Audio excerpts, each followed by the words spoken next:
Welcome to this third installment of the series Broken here. We are so glad that you decided to kind of hang out with us for this video.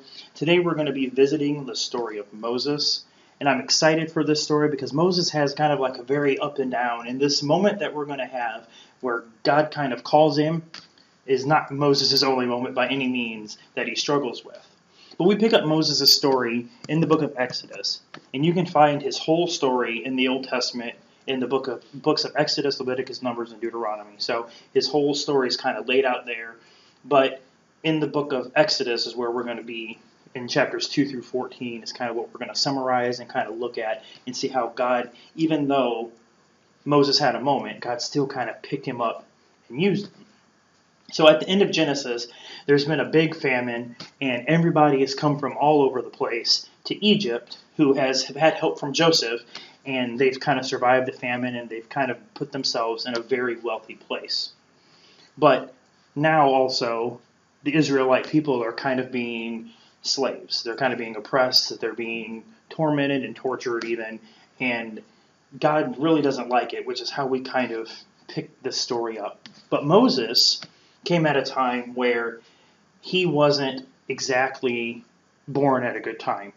See, the Israelite people had become very numerous and very large, and he was afraid that if he pushed too hard, they might rise up against him, and apparently they had enough people to overtake him if he was so afraid of that.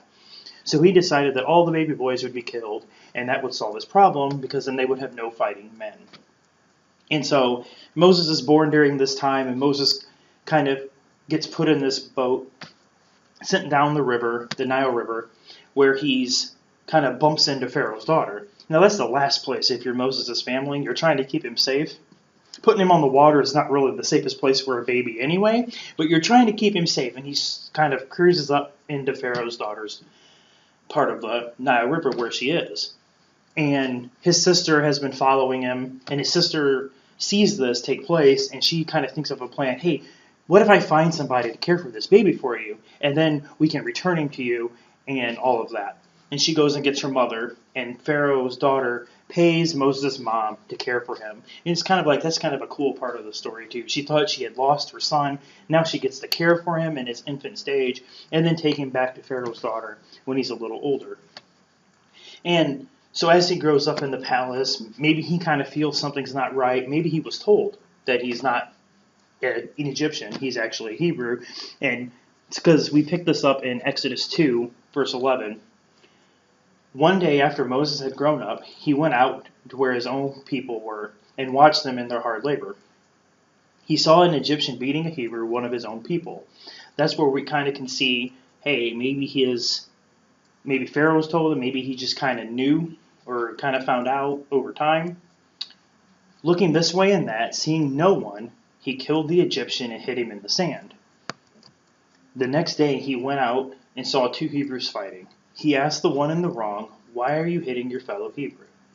The man said, "Who made you ruler and judge over us? Are you thinking of killing me as you did the Egyptian?" Then Moses was afraid and thought, "What I have done must have become known." When Pharaoh heard of this, he tried to kill Moses, but Moses fled from Pharaoh and went to live in Midian, where he sat down by a well. Now Moses was tending the flock of Jethro, his father-in-law, the priest of Midian, and he led the flock to the far side of the wilderness and came to Horeb, the mountain of God. So now Moses has fled. He's a fugitive. He's running away. And he's there tending sheep. Kind of sat down by a well. Kind of like, now what? It's kind of just like destroyed my life. I've ruined my life. There's no way I'm going to come back from this. There's no way I'm going to be used. I'm here. If I go back to Egypt, I'm a fugitive. I don't know what to do. So as he's sitting there, though, he sees something different, something that would catch my eye. I mean, usually when something is set on fire, it burns up. But as he's watching from a distance, he sees this burning bush, and it is not burning up. And he goes to get a closer look. And when he gets closer, God talks to him from the bush, tells him, "Take off his sandals, you're on holy ground." And he starts to kind of unpack what he's going to do. God tells him, "Hey, I've heard Israel. They're being oppressed. I don't like it. I want you to go save them." And as we see in verse 10, Exodus, "So now go. I am sending you to Pharaoh. to bring my people, the Israelites, out of Egypt. So that was God's command. He tells them all of these different things. He says that he's seen this, but he wants Moses to go. So then we see Moses start kind of giving his excuses. Moses said to God, "Who am I that I should go to Pharaoh and bring the Israelites out of Egypt?" And God said, "I will be with you, and this will be a sign to you that it is I who have sent you. When you have brought the people out of Egypt, you will worship God on this mountain." Moses said to God, "Suppose I go to the Israelites and say to them, 'The God of your fathers has sent me to you,' and they ask me, 'What is his name?' What shall I tell them?" God said to Moses, "I am who I am. That is what you are to say to the Israelites. I am has sent me to you." So he's kind of like, that's kind of like the mic drop moment of the. He's like, just tell them I am. Just tell them I am sent you. It's kind of just like God saying, "Hello, I sent you." They should know what that means. Moses then kind of starts a whole bunch of other things. And in verse 1 of chapter 4, we see, "What if they do not believe me or listen to me and say, 'The Lord did not appear to you'?" So then chapter 4, we kind of see God says, "Throw your staff on the floor." And he throws it down, and it becomes a snake. Moses probably runs away because he's terrified of snakes, maybe. I don't know, but I am. I would run away. "Oh my gosh, it's a snake." And so then God says, "Hey, now pick the snake up." Are you crazy? Am I going to go pick up the snake? It's a snake. And so he picks it up, and it becomes a staff again. And then God's like, "Well, if that doesn't work, stick your hand inside your robe." And he sticks his hand in there, and he pulls it out, and it's got leprosy all over it. Leprosy was a highly contagious, bad disease, and that would probably freak the people out because they don't want to get leprosy, just like we don't want to get the flu. And he goes, "Okay, put it back in your," and he puts it back in and pulls it back out, and it's healed.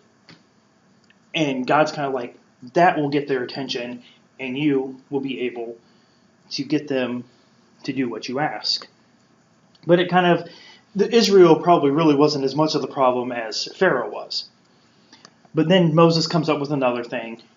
In verse 10, "Pardon your servant, Lord. I have never been eloquent, neither the past nor since you have spoken to your servant. I am slow of speech and tongue." So he's kind of like, I can't talk well now. So it's kind of like, well, God's proven to me that I can kind of get across to them that God sent me, but now I can't talk. So God's like, verse 14, "The Lord's anger burned against Moses, and he said, 'What about your brother Aaron? I know he can speak well. He is already on his way to meet you, and he will be glad to see you.'" So it's kind of like God was ahead of him again. So God's kind of like, I knew you were going to say that, so Aaron's on his way. Aaron will talk for you. Verse 16, "He will speak to the people for you." And God's kind of like, I'll tell you what to say. You tell Aaron what to say, and Aaron will tell the people. That's how this is going to work. And do you have any more? Any more excuses? Anything else to say? So he finally goes. But as we see as the story unfolds, Aaron's there, but Aaron doesn't do a lot of the talking. Moses is like, God says, "Let my people go." And Pharaoh's like, "No." "Okay, frogs." And these aren't in any particular order, but there's 10 plagues that come. Frogs, water turned to blood, bugs and flies and locusts and all sorts of crazy, nasty things that Pharaoh lets come on his people because Pharaoh was stubborn and didn't want to really listen. And so finally it gets to the last one. After back and forth, take these frogs away and I'll let your people go. Take these flies away, I'll let your people go. Take this away. Don't send any more hail. Don't do this. And I'll let your people go. But every time Pharaoh went back on what he said. "Oh, everything's all better. All the frogs are gone. You people got to stay. Get back to work." And so finally, the last plague, God sends a plague of the firstborn onto Pharaoh. And Pharaoh didn't really like that one any more than anything. And the Bible tells us that there was a loud wailing in Egypt because there was not a house without somebody dead. And all the firstborn of livestock and people just of Egypt had died. And Pharaoh finally is like, hey, they mean business. let them go. Just let them go. Just let them troop off into the desert, into the wilderness, and see how far they get. So then he wakes up the next day and he's like, bring me coffee in the newspaper. You fired your coffee and newspaper slave.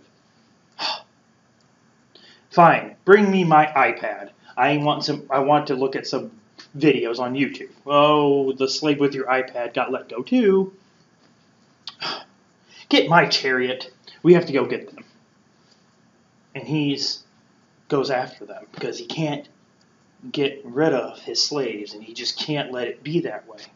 Meanwhile, Moses and the Israelites are just kind of hanging out because they come to this body of water called the Red Sea and they can't get by and they don't know what to do. And so they're just kind of, great, good job, Moses.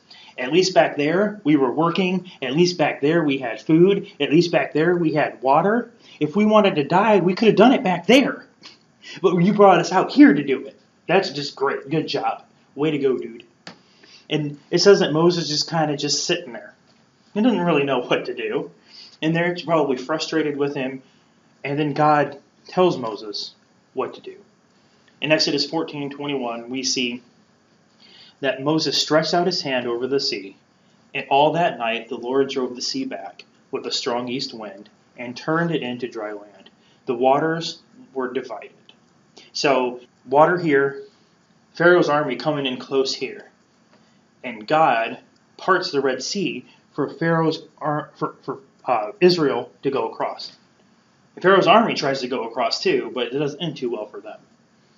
And the Israelites went through the sea on dry ground with a wall of water on their right and on their left. And God gets them to the other side, the waters crash in, and that starts Moses' ministry for God. And God took Moses out of the place where he was trying to hide. And he takes a lot of people who think that they are no good, people who think that they don't have anything to offer God. He takes them and he builds them up. That's how God builds his kingdom, I think. And as we continue to go through this series, we'll kind of see that. Some of the stories might be a little similar, but I believe that in this story, God took Moses, who was a fugitive, running away from his problems, running away from what he did, had done something big. I mean, murder was still bad, even though it hadn't been a commandment yet. Moses was still in a problem, but God still found him, raised him up, and used him. And as I mentioned before, this wasn't Moses' only problem. Moses had plenty of other problems. He broke the 10 Commandments that God gave him. He struck a rock after God told him not to. And he had a couple other moments. And in the end, he really lost the promised land. But God still used him in a great, great way. And God can use any one of us for his good and for his purpose.